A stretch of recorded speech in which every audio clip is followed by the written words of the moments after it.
If you can kind of tell me what is the process, so to speak, I guess how do you, I know obviously you go to jail, but how do you defend, obviously you have the owners come to the door, like why are the people here, what is kind of the motion from the beginning and end of how you do that process? So it's really two parts to it. One is what we call liberating a home, where we have a family who needs a place to go, and then we find places that have no families in them. And we call that moving homeless people into peopleless homes. And so there's a process that we go where we scout neighborhoods and find vacant homes, then we research those homes. We only do foreclosed homes and government-owned homes. So we find one that's vacant, it's privately owned, we won't move anyone into it. So we have a series of criteria that we have around the homes that we move families into and the families into which we move them. Once we identify the place, we open the place up, we send a scout team there, we look at it inside, we make sure it's in decent condition. We won't move anyone into a place that is in stuff that we wouldn't live in ourselves. But once we identify that place, then we go there, we open it up and we move the family in, we change the locks and we give them a key. And we talk to the neighbors. One of the requirements is that they have to be good neighbors, so we talk to all the neighbors. We don't always explain exactly what's going on, but we prefer to. So generally, we try about half the time, at least one neighbor knows exactly what is going on. But the other times, they do have to meet the neighbors, and we say, oh, we're moving someone in, and this is who your new neighbor is, etc. We're really, in a real way, trying to do things, accomplish things on three levels. One is to help the family into which we're moving a home. But the second is to help the community into which we're moving them in. And we can't do that by moving in bad neighbors or not having them good neighbors. We want to strengthen communities, and where we do that by having good neighbors. And of course, the third level is that we're trying to build a movement. And the way we build a movement is by doing the things that we do in the right way, in the correct way. When it comes to the defense, we tell the families, as we talk to them about what their needs are, we are very clear that what we're doing is illegal. There's no law protecting it, although we think the laws are immoral. We want to be perfectly clear what we're doing is illegal. And at some point, you're going to get found here and you're going to get caught. There's no way around that. So when you do, we need to figure out what we're going to do then. And then when they are found, we talk to them, we give them a choice then, is we say, look, you can leave quietly. And most of the families that we had so far, when they get caught, they have saved money because they've been there for 3, 4, 5, 6 months. They save money and they're ready to go. And they go, they put a deposit on another place. But other families, they have not gotten to that point, and we are ready to defend them. So this that you saw in the the little clip here, and then that was in the movie, this was a family. This is a very rare way that it happens. When we do this, there's no cameras around, there's no nothing. We don't allow cameras in for that. We do it very quietly because we want the family to stay there. The family that we had in this thing that was shown in the movie, they own the home. They were evicted from the home February 21st, which is a Friday. They spent the weekend sleeping in a van, which you saw the van there they were sleeping in. And on the next Monday, February 23rd, we moved them right back into the same house from which they were evicted. So we went back to the same house, we got there, we called the real estate agent, and we said, the family you just moved the people out of, we just moved them back in, so what are you going to do about it? And they sent the police, and we were ready to take arrest, we were ready to have a showdown with the police. As you can see, the police surveyed the situation, saw all the news cameras, a lot of local cameras as well as Michael Moore's people were there, and they got back in their cars and they left. And that was on February 23rd, 2009. The family slept in the house last night. They're still there right now. That's it from A to Z. But we're prepared to defend them, and that's what we want to do. We want to defend their right to stay there.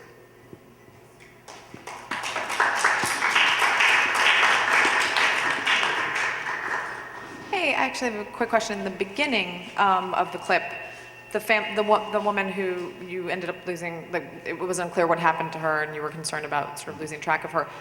Who were the folks that were upset in terms of you coming inside and they said, what was going on there, I guess? Right, so what happens when an eviction happens is that the police come and open the door in order to enforce the eviction notice. But the police don't move your stuff out. A moving company, a private moving company does. Now all the private moving companies are hiring black people. And so you have black people going in black neighborhoods evicting other black people, and that's what they do for a living. And so obviously they have a serious conflict of interest. I have a friend who used to own one of those companies, and he dissolved the company because he couldn't take it. There was shortly after Katrina, there was a movement here to try to save public housing. And I think a big mistake, I don't live in public housing, but I was a supporter, and several people did try to occupy public housing.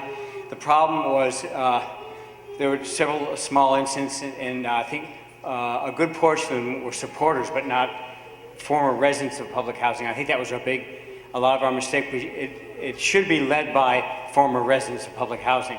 Now, there were some residents that did participate in that. Unfortunately, they all were forcibly evicted. As you know, the public housing was knocked down. And my feeling is that probably the reason it failed is we were unable to bring a large majority of public housing residents, former public housing residents back for a number of reasons. I shouldn't say me, because I was just minorly involved, but others were not able to do it. And that for a number of reasons, they couldn't come back, the cost and everything else. I don't know if you have any comment on that. So I think that, that there is a big difference between when you have actual residents move in and when you have activists doing the moving in or moving in themselves. And in fact, we have some members of the organization, supporters, who are willing to take a rest when there's a family at stake, but not willing to take a rest when there's no family at stake. And so it's a big distinction with us, and we take it seriously. So I think that is true. But the other thing, I think, another reason it may have failed is that several things. One is that this crisis at Hurricane Katrina, even though it was huge in national news, was very localized to New Orleans. Now this foreclosure crisis is localized to New Orleans and mainly black people. Now with this economic crisis, what makes this different is that it's national, not localized in any one area, and a significant number of traditionally middle class and white people have been impacted. I think that changes the complexity of this. I think there's a greater chance of that succeeding today, ironically enough, further away from Katrina, because more people can identify with what's going on than could back then. I want to pick that up as a perfect segue to the next piece, because we're going to have a whole panel discussion. But, you know, I spent about 2 years of my life thinking about the very issue that you brought. And the thing that I saw very early on that moved me out of my house to go stand in front of the public housing developments back in 06 and 07 and 08 was that I just felt like people's basic right to return to New Orleans, pick up the pieces of their lives, and then make some decisions about how to move forward was not respected. And that was intentional. So you said this difficulty, right? That was one of many crimes against humanity, that we weren't able to bring back huge portions of the people of this city who make this city what it is, who make every city what it is, really. Because I feel like the people in New Orleans represent people of the world. Because everywhere where the people live in low-income, quote-unquote, slums, projects, favelas, whatever you want to call them, there has been this, this movement globally to seize that space for redevelopment in the interest of folks who have resources, who control power, and so on and so forth. And basically say, okay, you've been living here for decades, so what? We see a new purpose for this space, and we're just gonna snatch it and redevelop it. So your right to come home after a hurricane, even though you have a lease or what have you, doesn't matter. And so that's why we weren't able to get the large numbers of public housing residents, because certain forces accumulated to make certain that they would not be here to be a part of that decision-making process. And so what both of you pointed out is that there's a distinct difference when an activist or someone who is not a resident of public housing stands up and says something, and when a resident of public housing stands up and says something. So I want to introduce Sam Jackson, who is the leading personality with Mayday NOLA, who is, are you still living in the same place, Sam? Sam, I'm sorry. Are you still living in the Calliope? Oh, yeah. Okay, can you come up now? So B.W. Cooper, Sam Jackson. Today I honor him with the title of Imam, which means teacher, right? Imam Sam Jackson. And so I'm gonna hand over the mic to him so that he can pick up I think where you left off, and also introduce the next film. First of all, I would say good evening. And for some of those, it's Assalamu alaikum. First I want to introduce y'all to the members of Mayday. Members, would y'all mind standing, and my staff people, would y'all mind standing? These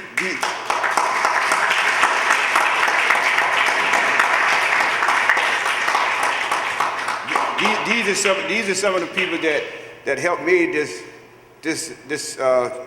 movie about the folks that happened in public housing and how they didn't have a right to return, and when they did return, they was homeless and without a home, and so we had to keep up the struggle, keep up the fight to get those folks back home. Quite sure we had a lot of obstacles in the way because, like I said, the federal government basically, when those that did come back here, so the federal government did fence off the folks' apartment because those folks couldn't get allowed to get inside of the apartment. Quite sure we had many, many storms here in New Orleans. I haven't seen nothing like this before. First, the folks leaving the city, coming back home. We always had that mentality about when the storm hit here, let's go into the housing projects. It's built more safer and it's built more stronger.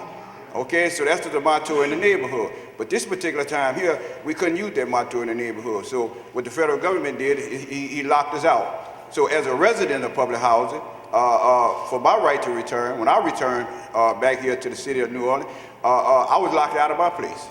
I mean, just imagine how I felt knowing that this particular thing is never happened to nobody, but it's happened.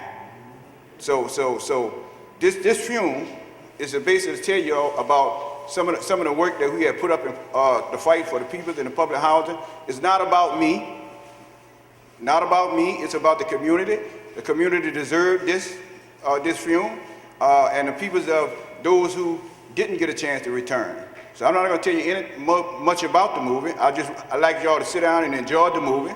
And also, if you love it, if you like it, we'll have someone to take your name. I'm supposed to have some DVDs with me, but the guys that's in New York, he'll be here a little later. But if y'all do like to, buy the movie will be for sale. I have someone walking around if you do, or after the movie, and you can see the guy and just sign your name, and I'll make sure he get to you. Y'all enjoy the movie.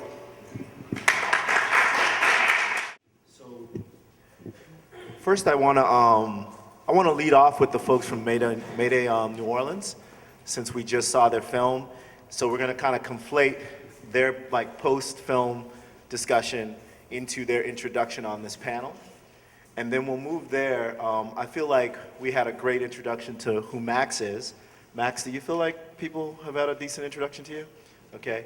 So then we'll go from there to Fury, and let me make up for earlier, Families United for Racial and Economic Equality. Fury. I'm sure that name will live in history. So first I'm going to give it over to Kawana from Mayday NOLA. Good afternoon. My name is Kawana Jasper. I'm a member of Mayday New Orleans. Mayday New Orleans is a resident-led organization, that's currently based in the last public housing development still standing, which is the Iberville housing development. Right now, Mayday is focusing on the continuation of public housing in Iberville, making sure that Iberville is not demolished, as well as repairing occupied and unoccupied units in Iberville that have been left, neglected by HUD and Handle, post-Katrina. We are also offer a number of resources, every Tuesday at 6 p.m., which are our meetings dates. We offer youth mentoring, job training for residents in a development, as well as the surrounding community, and just education, about, what's going on, what the fight is that we are doing, and just trying to educate people, about standing up for themselves and letting them, understand that they have rights, and if they don't stand up, and speak out and fight for their rights, that they're making a fight harder, for the ones who are out there fighting. The stronger the voice, the better the outcome is. So we just pass it to Sam. Do you want to say anything, or are you? Thanks, Kawana, for that. We certainly serving the community right now, and the folks that's in the community, we consist of those folks that's low income folks, and probably have no way to go but come to May Day meeting, which though she announced May Day meeting is the address is 1207 Bienville Street, and that was at every Tuesday night. So we also got some upcoming programs that you see that the advisory on folks evicted that played in the part of this movie had come to the United States to do a fact-finding mission here on a problem that was happening here in the city around public housing and the right to return. And so we made a report of that. We presented it to the special rapporteur on adequate housing. Adequate housing, she come down, she did the follow-up on the report that had been done here to the city of New Orleans, which though she gonna take that report, and it just been actually presented to the UN National Council in Geneva, and that's supposed to take place in December the 20th. We asking all y'all folks to try to participate to the town hall meeting this next month, during the April 15th. We don't have too much information about it, but if you keep up with the website, we got certain members that you can contact. We got the meeting that you can come to and give us some support. We hoping that this year be a more greater of a thing than the past 4 years that we have been going through. That's all I have to say. All right, thank you. So the folks from Fury have been doing work over the years dealing with urban center issues around development, around gentrification, as their name expresses, around economic and racial equality. They have tried to protect underground railroad sites. They are a member-based organization. They really are like what I feel is like a kindred organization to an organization like Mayday NOLA and to others here in New Orleans who try to organize, who do true community-based organizing. I've been interacting with them for a couple of years, and I even saw their film before I've actually met any of the people involved with it. And what impressed me is that I felt that it was an authentic, genuine model of organizing and leadership that respected the very people who are living the situation. So I have big ups and mad respect for that. And so I'll just hand it over to whoever will be the first speaker from their organization.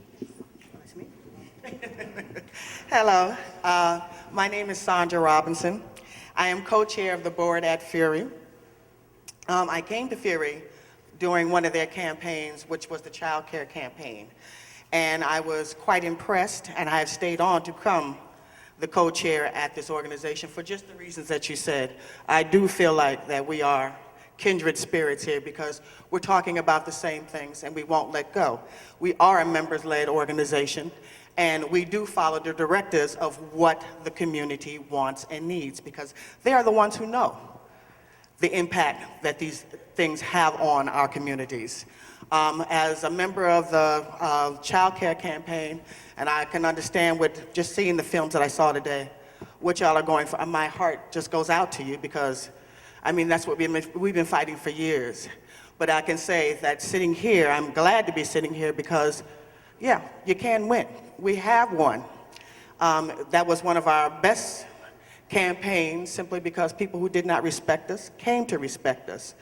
People who said we could not change the policies, we changed the policies. People who said we couldn't have the money, we got the money. So I know that this is, it's a long fight, but it's a fight worth fighting. As I left the child care campaign, I started working on the downtown Brooklyn campaign with kindred spirits as well, because I didn't know how important the downtown campaign would come to be in my life as well, what was being lost in the downtown campaign. So I started going out with the voters registration and going into the projects and seeing that our people were just being uprooted and displaced and being told that, you know, we're going to refurbish these apartments and you'll be coming back. And what they've basically done is warehouse those apartments, and unfortunately I don't think our people will be coming back. And what they were offered when they were leaving was a van and DirecTV.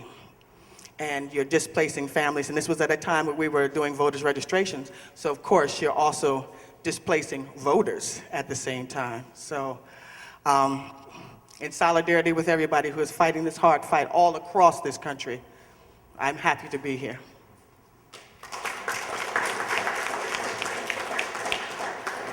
Thanks, Sandra. Hello, my name is Zakia Henderson Brown. I'm a staff organizer at Fury. I wanted to give a little background on the Downtown Brooklyn campaign, we also call the Accountable Development Campaign, and just how that came to be and a little bit of the work that we've done around that. So we do organizing work mainly in downtown Brooklyn, which is where our office is based. And in 2004, Mayor Bloomberg passed a rezoning law, which basically said that developers could build as high as they wanted to, as tall up buildings as they wanted to, which was previously, you couldn't do that in Brooklyn because they wanted to maintain like a residential feel. So when that happened, services, they started, it basically started this huge downfall of removal of services from the places in downtown Brooklyn where our membership lived. Our membership is made up primarily of women of color, primarily members of public housing.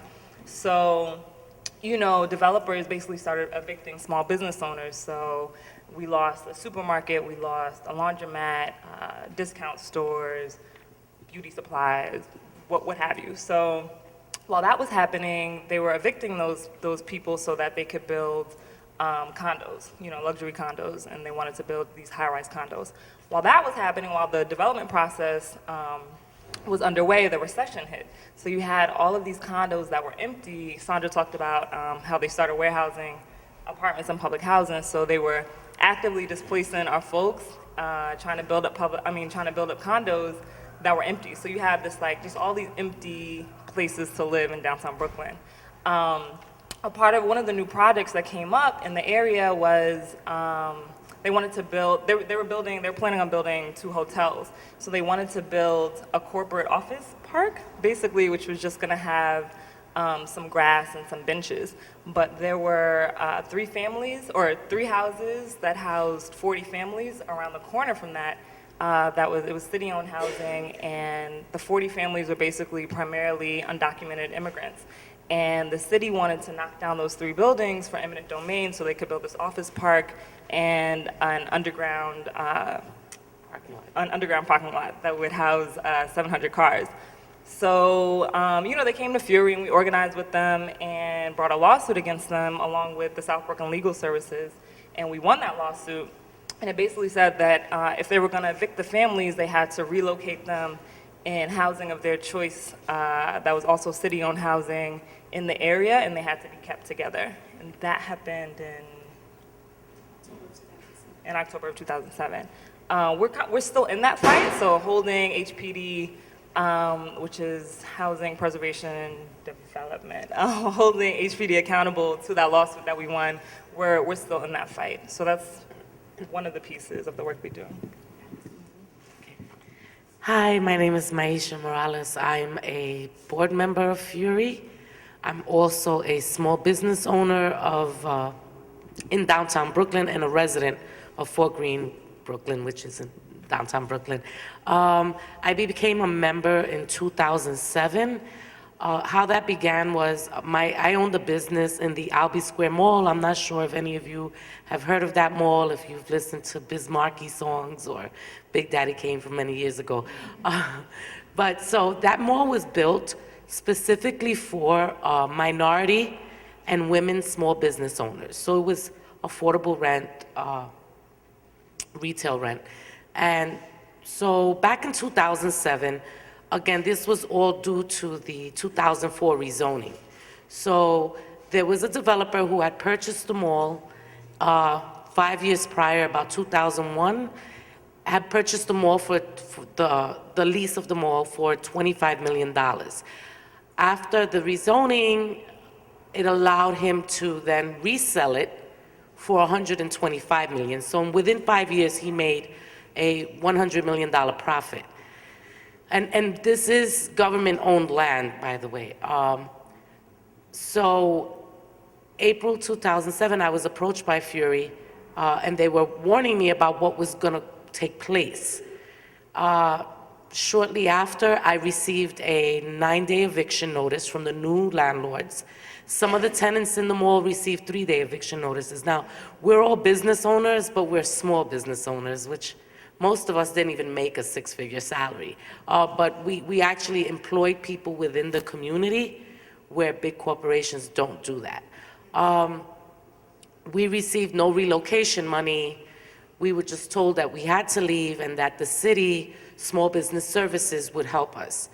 That's when I got involved with Fury. Fury helped me organize other small business owners, and as we met with Small Business Services, they were clueless themselves.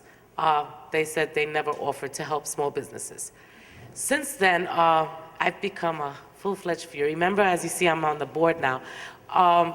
We've been fighting. So originally, we tried to meet with the new developers. We tried to meet with city officials, and no one wanted to meet with us, the small business owners or Fury.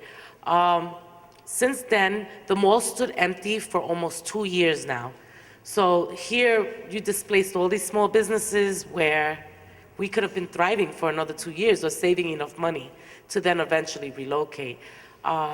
In late 2008, almost 2009, they finally knocked down the mall, and then you had this whole big economic downfall.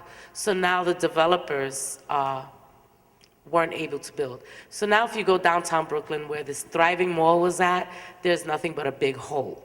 What they were planning on building there were luxury apartments, and they were also not a mall, but a retail environment. Since then, they weren't planning on building any affordable housing, but thanks again to this economic downfall, it was a perfect opportunity for Fury to then put pressure on our city officials, who didn't want anything to do with us at first, to try to make it that these luxury apartments that they're about to build, which downtown Brooklyn is now full of them and they're sitting there empty, that we turn them into affordable housing.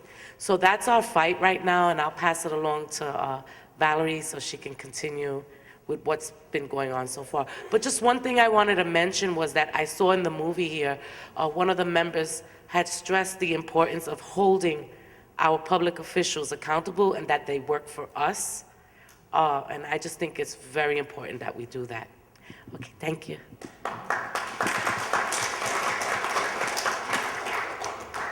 Hi, everybody. We're also trying not to take up too much space because I think it's important that on a local level that people really talk about like what are the opportunities that are out here.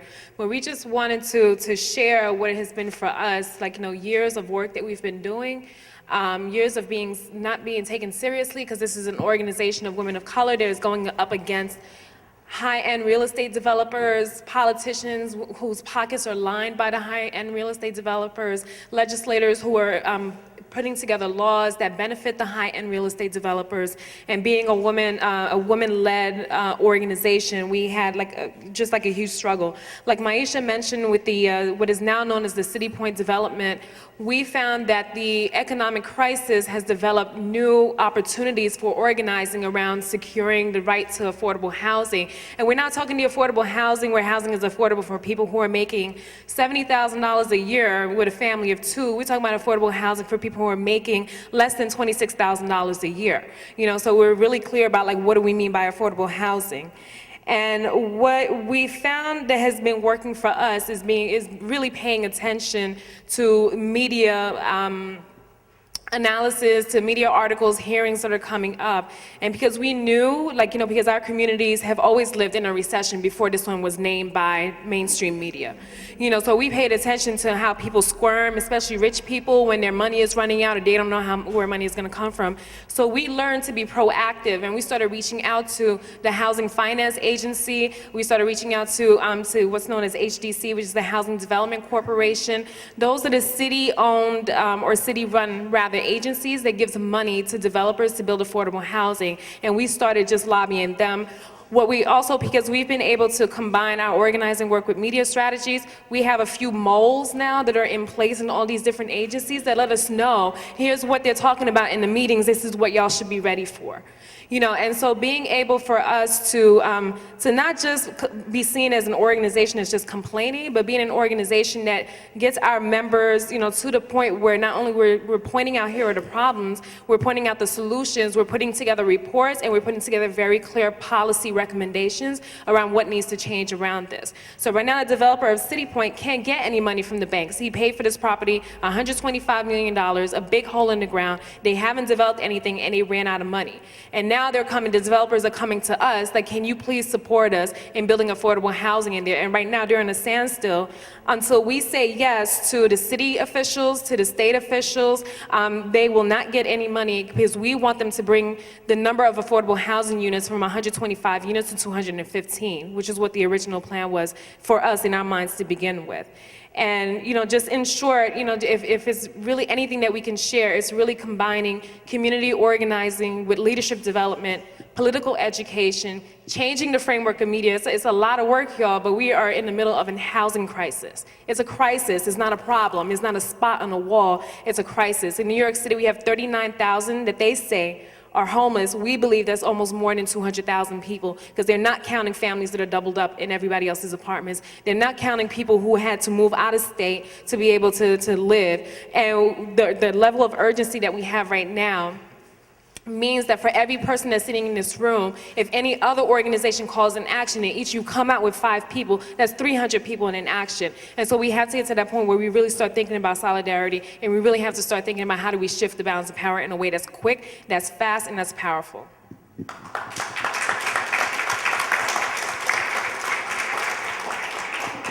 So we got 2 mics up there, y'all. One can pass between Sam and Valerie, and the other one can pass between Max and Sam. So next, Max Ramon. You ready to just switch over? So Max feels that he said, and the film said, what was needed to be said for Take Back the Land. What we've tried to do here is assemble an array of what we feel is like this pluralistic kind of front around the housing movement in the United States. So each of these groups is located in different places and working in slightly different ways, but I feel that the work is obviously very much struggling for some of the same goals. So the floor is open. While one person's speaking, we can use these chairs around here. Okay, I guess I don't really have a direct question, though I've learned a lot from the people, especially from Brooklyn and Miami, because I know the people from here. I learned a lot from them too. My name's Mike Howells. I'm with C3 Hands Off Iberville, and I'd just like to make one reference with regards to Iberville to answer what might be a question in the back of the minds of some. Why is Iberville standing? All right, that's an important question, because right after the storm, Mayor Nagin wanted that development closed. City council members, by all accounts, wanted that development closed. But somehow it managed to reopen. Well, I'd just like to say that it was basically timely, not just struggle, but timely struggle from below that forced Hanno to reopen the development. All right? There was, in the months immediately following the storm, a coalition of residents and non-residents who gathered around the demand to reopen Iberville. Now, there was some beauty to this coalition, because I know there's an importance when we're in public housing of getting residents involved. The flip side, though, is after Katrina, all the residents were locked out, whereas some of the non-resident members of the coalitions were living in homes that were not flooded. So in the aftermath of the crisis, the non-resident members, at least the ones whose homes weren't flooded, were able to early on pick up the banner and begin the struggle. And the organization that happened mainly around was C3 Hands Off Iberville. We're still together. We meet every Thursday at 410 Basin. We are a non-nonprofit. We don't take corporate money. We understand that some people have to do that, but we just like the independence that gives us. And we certainly found that independence helped us in the aftermath of Katrina. Now, we were criticized, especially being some of us, majority are African American, but some of us are white, and the white ones lived in areas, like myself, some of us lived in areas that weren't flooded, though some of our neighborhoods were flooded if we were white. And we took a lot of flack from people, especially from out of town, about, hey, you're a white man. What are you doing speaking up on this issue? And the city council and the mayor regularly talked about, you guys are outside agitators. It's the old Southern civil rights crap. And so we got that. But I just wanted to bring that up so for those of you who have some doubt in your mind, or wonder why is it open? There was a struggle. There were protests, there were demonstrations. Now granted, there was a lot of struggle for St. Bernard in that, but also you notice I used the word timely. We hit when the world's focus was on New Orleans. And I think that relates to some of what Max is saying, when the whole country was concerned about the development. So I just wanted to bring that up and also give some food for thought. And one last thing, we're going to have a meeting on March 25th. And the purpose of that meeting is really a teach-in to discuss grassroots organizing outside the corporate framework, basically doing it on a shoestring budget. Thank you. Bye-bye. Dad, could I answer Mike Howell's question about Iberville? Well, we understand that we had problem before Katrina, where that C3 had took on a lot of ways of trying to take care of Iberville before they demolished public housing. But what happened when Katrina hit here, those folks had got away just as well, so everybody else in public housing. So what happened over at Iberville, it was the folks of the residents and the resident council that come back to Iberville to make sure that Iberville wouldn't be taken away from the people that in Iberville. Now where the struggle went on at the other 40 development. And the other 4 development suffer much more than what Iberville suffer. So the residents of Iberville and also the resident council of Iberville is the one that caused the Iberville to be standing today, and the continual work of what we doing around Iberville is making it much more stronger in the community.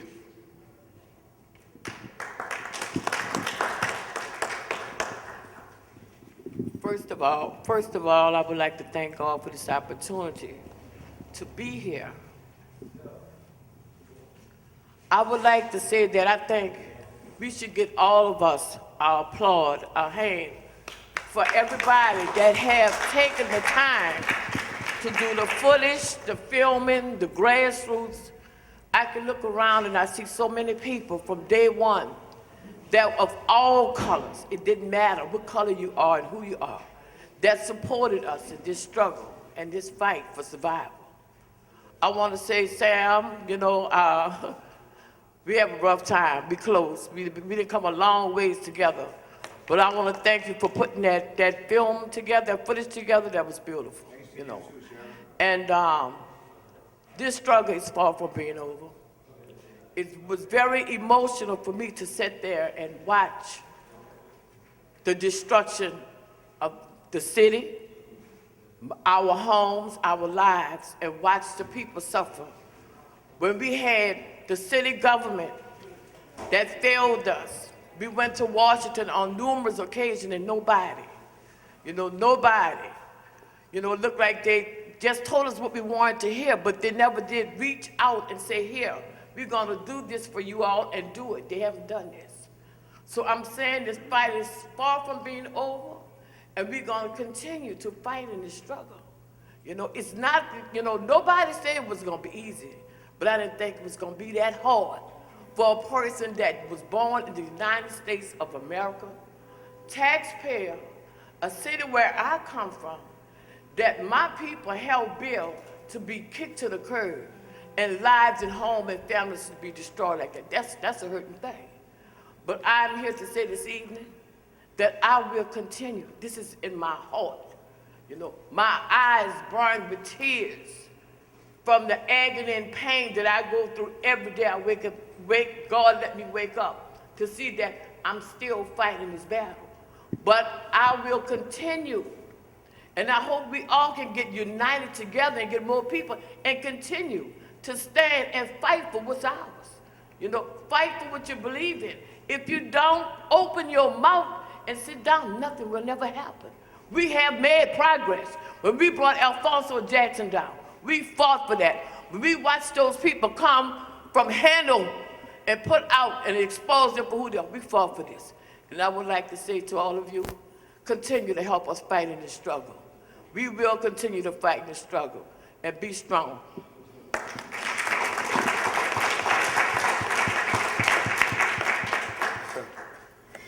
Oh man, I always get lost for words. I don't know why. I was touched today by every single thing that I've heard from every single person, farthest from the elderly people who was speaking. I think there was in Miami or Brooklyn or wherever. I was touched by every single thing and by the Max video, but I mostly was touched by, I guess the woman that was speaking about in Brooklyn, about the young men. I guess it touched me more so by being a young African-American man and having that same thing happen to me on numerous occasions. But we talking about housing here, so I'm gonna get back to housing. Like Ms. Jasper said, I'm gonna call her Sharon because that's what I know about. And she has been in this struggle for quite a long time, and and I'm really touched. And she the one who kind of pulled me into this. This was always what I wanted to do, but I never knew how to channel it until she told me this is what I should be doing. So I'm eternally grateful for you for that. Thank you. I'm also eternally grateful for these other women organizations in New York. People always don't realize that economics is the foundation of anything. It's about housing, because if you don't have an adequate job or anything that's adequate financing, then you can't have adequate housing. So I love everything that y'all doing, and continue y'all struggle, because it's gonna work out. And basically what I wanted to say is I got so much that's running through my mind right now. My heart kind of beating fast, and it never really does that. Real, excuse me, pardon me. And like I said, people always have a false, preconceived notion about people out housing projects. I always have it on a daily basis in my class, and I always debate with my classmates, and then I change their thoughts, and then I inform them that I'm a public housing resident. My family, my grandmother moved into St. Bernard Housing Development in 1941. So everybody always had these preconceived notions, and people place barriers, no matter if it might be policies and all that, to hinder people. People love to take advantage of people, and a Supreme Court justice once said that secrecy is anti-democratic, and a lot of people who not informed, they want you to keep being ignorant, because if people feel like you ignorant, then they can constantly take advantage of y'all. So I want everybody to just continue to struggle and continue to tell somebody, because everybody that knows somebody or knows something about it, is always making the struggle better. So thank y'all for y'all time, man.